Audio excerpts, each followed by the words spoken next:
Hello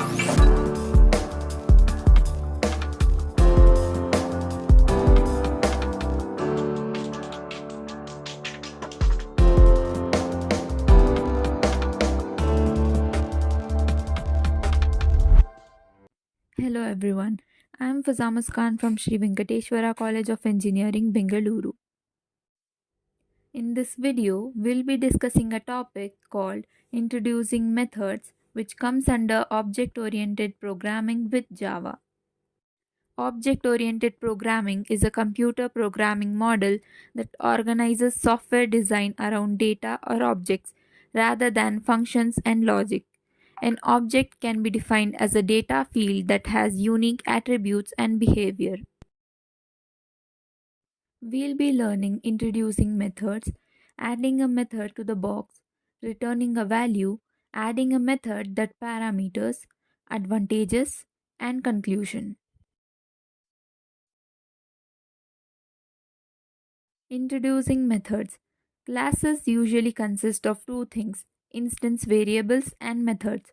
This is the general form of a method.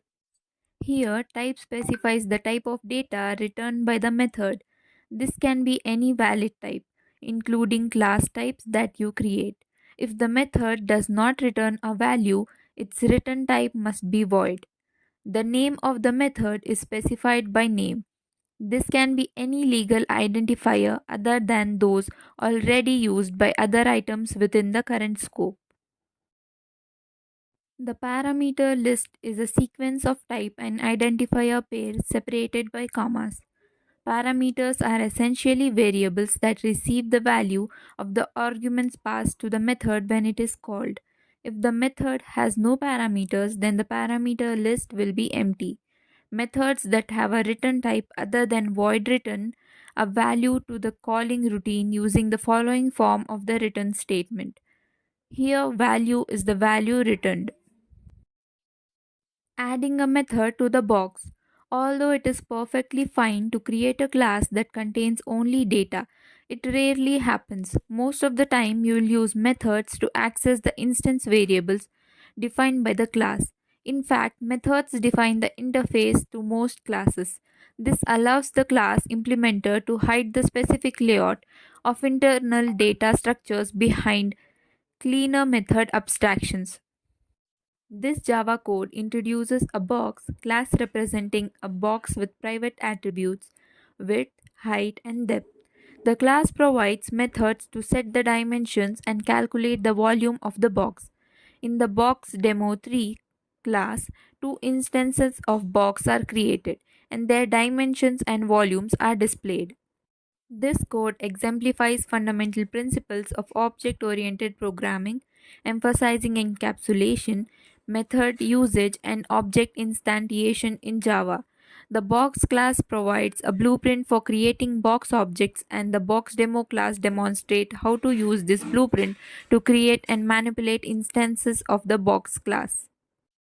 Returning a value. For example, what if another part of your program wanted to know the volume of a box but not display its value? A better way to implement volume is to have it compute the volume of the box and return the result to the caller. There are two important things to understand about returning values. The type of data returned by a method must be compatible with the return type specified by the method. For example, if the return type of some method is boolean, you could not return an integer. The variable receiving the value returned by a method, such as volume in this case, must also be compatible with the return type specified for the method. The preceding program can be written a bit more efficiently because there is actually no need for the volume variable. The call to volume could have been used in the println statement directly, as shown here. In this case, when println is executed, myBox1.volume will be called automatically and its value will be passed to println. Here is a program to demonstrate returning a value. This Java program defines two classes, Box and BoxDemo4, to demonstrate basic object-oriented concepts.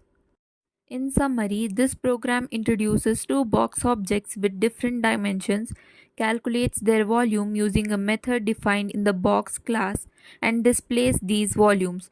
It's a straightforward example of using classes and objects in Java. Adding a method that parameters. While some methods don't need parameters, most do. Parameters allow a method to be generalized. That is, a parameterized method can operate on a variety of data and be used in a number of slightly different situations. A parameter is a variable defined by a method that receives a value when the method is called. For example, in method square, consider I is a parameter. This Java program introduces a set dimension method in the box class, allowing external code to easily set the dimension of a box. The boxDemoPhi class initializes two instances of box using this method, calculates their volumes, and prints the result.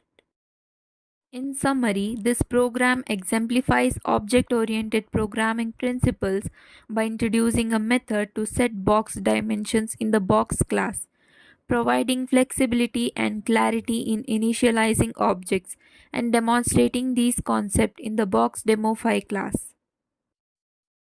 Some of the advantages of introducing methods are modularity, code reusability, parameterization, abstraction, encapsulation, readability, code organization, parallel development, and ease of maintenance. In conclusion, introducing methods in Java is pivotal for creating well structured and maintainable code. By breaking down tasks into modular units, methods enhance code organization and readability. This practice promotes abstraction, encapsulation, and code reusability, facilitating efficient development and reducing redundancy. The versatility of methods allowing parameterization ensures adaptability to changing requirements. Furthermore, their modular native enables parallel development and ease of maintenance, contributing to the certain creation of robust, scalable, and efficient Java applications. Thank you for watching.